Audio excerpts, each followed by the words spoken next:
premier ministre mooy justice fu mu amul jàmm du fa am justice fu mu amul jàmm du fa am te at yi yëpp bu ngeen déggee li tax ma doon artu li jur loi d'amnistie bi ak li ci tegu yëpp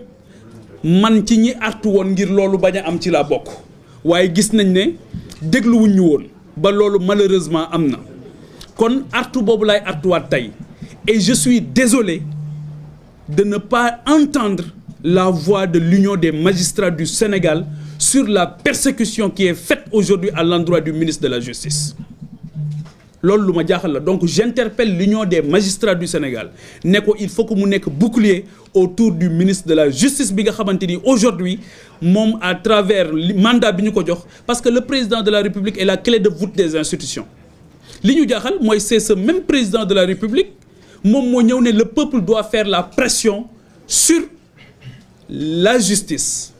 donc président tey jii moom pression bi ci moom lañ ko war a def pour mu bàyyi justice bi def liggéeyam pression bi peuple bi le vrai peuple laa wax nag waxuma le peuple pastéfien waxuma le peuple de Pastef je parle du vrai peuple bi nga xamante ni moom moo war a def la pression aujourd'hui sur ñi ñu tànn pour ñu bàyyi justice mu def liggéeyam parce que justice bu nasaxee liy nasax ci réew mi dafay bari te keroog ñëpp dégg nañ Ousmane Diagne encore une fois ci assemblée nationale mu taxaw ne li ngeen bëgg yéen ñëpp da ngeen ne na justice bi bar na justice bu gaaw dafa mel ni yéen li leen yitteel mooy ñu tëj ay nit képp ku def njombe ma position est claire et nette sans équivoque képp koo xamante ni luubal nga alalu Sénégal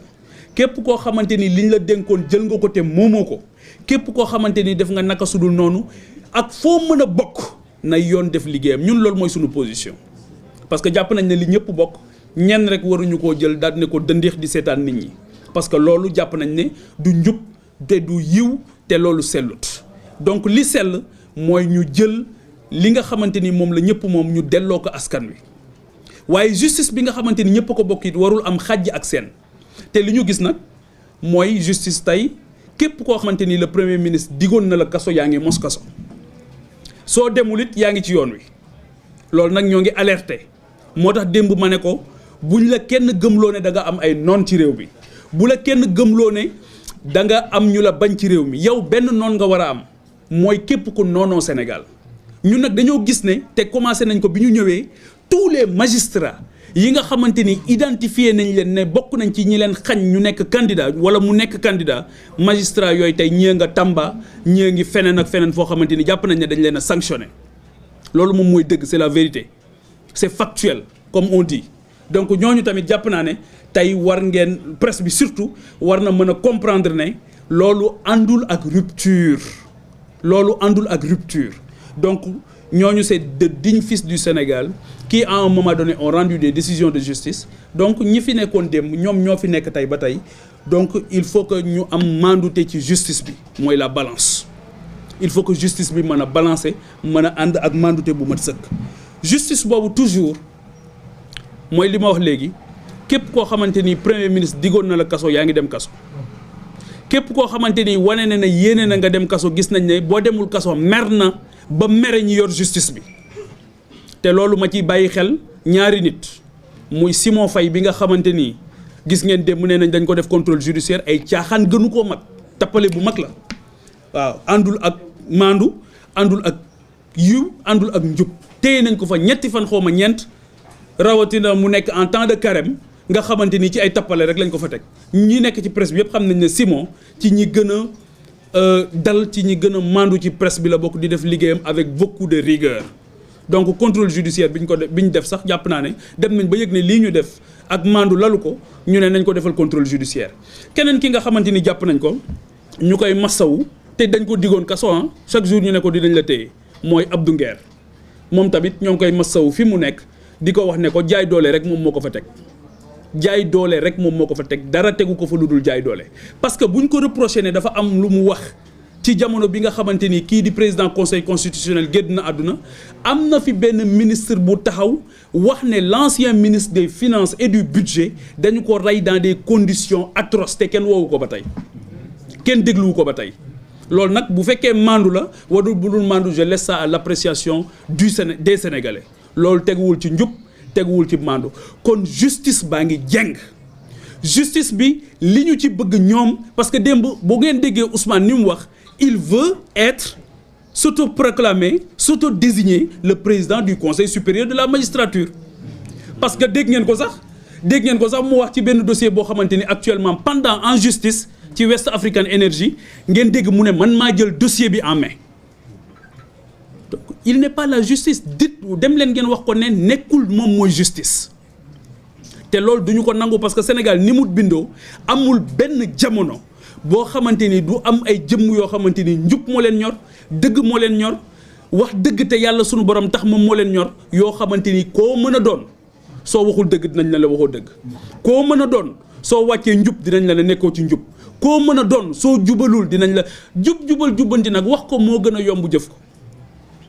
waaw sunu borom sax dafa wax ci alxuraan ne li ngeen di wax dañ koy dégg waaye su ngeen ko jëfee lañ koy jàpp Cheikh Abdou Lahad Mbacké doon na ko wax radiyallahu taala anhu li ngeen di wax dañ koy dégg rek mais su ngeen ko waxee rek lañ koy jàpp kon jubal jubbanti à l'épreuve des faits dañu gis ne dafa commencé sori fi mu ne ni ñi ñu yéene kaso ñëpp dañ leen di taf ci internet bi ne diw dafa war a dem kaso te diw moom balaa yàgg ngeen gis ñu daal di lijjanti ab dossier ba collé ko motif bëgg ko yóbbu kaso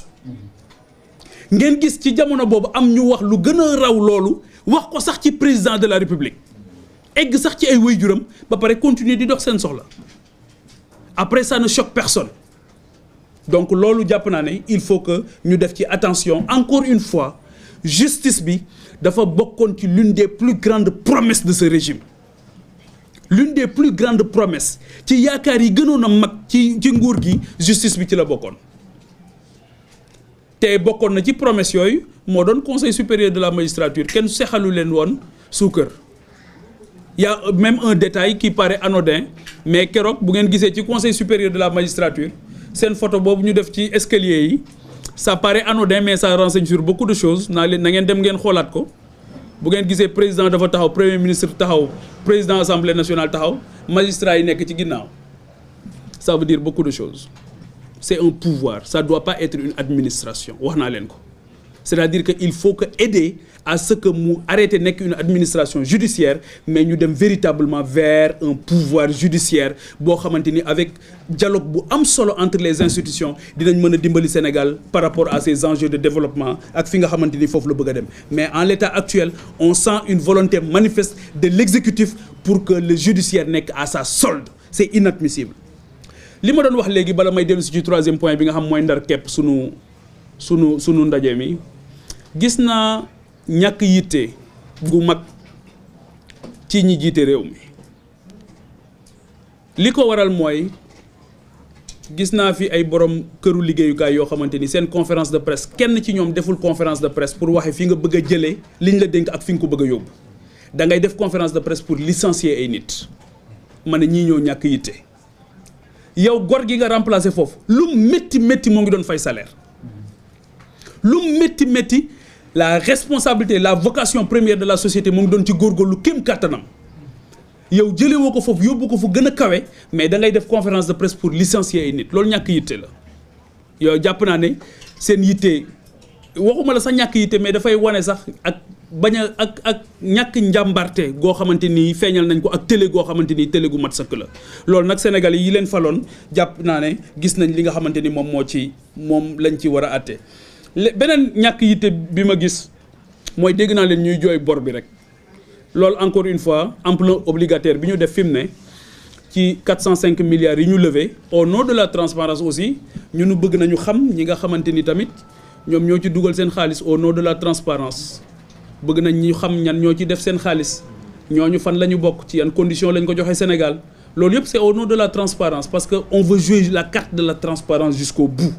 te loolu tamit ñun en ce qui nous concerne en tant que parlementaire liggéey bi ñu ci war a liggéey yëpp dinañ ko def pour permettre aux Sénégalais ñu xam ñan ñoo dugal seen xaalis ci parce que xaalis boobu ñii ñoo koy encaisser mais suñuy doom ak suñuy sët ñoom ñoo ko nar a fay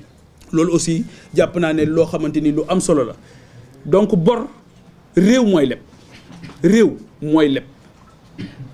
réew mu dul leb daanaka amut soo lebee ba pare c'est vrai il faut que ñu xam bor bi fan lañ koy yóbbu mais mënuñoo continuer nii di jooy comme ay xale ndax dañoo am bor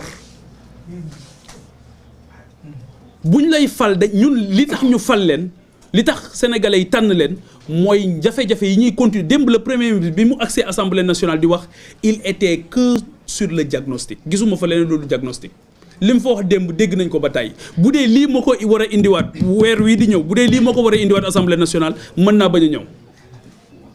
bu dee li mu fa wax démb moo ko nar a indiwaat mën naa bañ a ñëw parce que vraiment dafay ñëw pour répéter loo xamante ni nit ñi xam nañ ko ba pare. nit ñi xam nañ jafe-jafe yi nit ñi xam nañ ne mbay mi doxul ba tey nit ñi xam nañ ne càmm gi doxul nekkul sax actualité nit ñi xam nañ ne ndaw ñi amuñu liggéey loolu xam nañ ko li ñu xamuloon kay te ñu koy xibaar ñoom te ñoom ñoo ko def mooy ñi nga xamante ni ñoo ngi dëkk di leen dàq ci seen liggéeyukaay yi. li nga xamante ni tamit wane nañ ko ci at mii ñu génn mooy leur incapacité à faire face au chômage.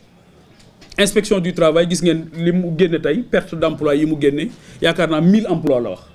tey ci journal bi yoo xamante ni ñàkk nañ ko ci 2024 rek laa wax 1000 emplois léegi nag waxuma licenciement massif yi nga xamante ni def nañ ko donc encore une fois loolu li may wax ni yëpp justice sociale la ak justice bi nga xamante de façon globale sunu njiit yi wane nañ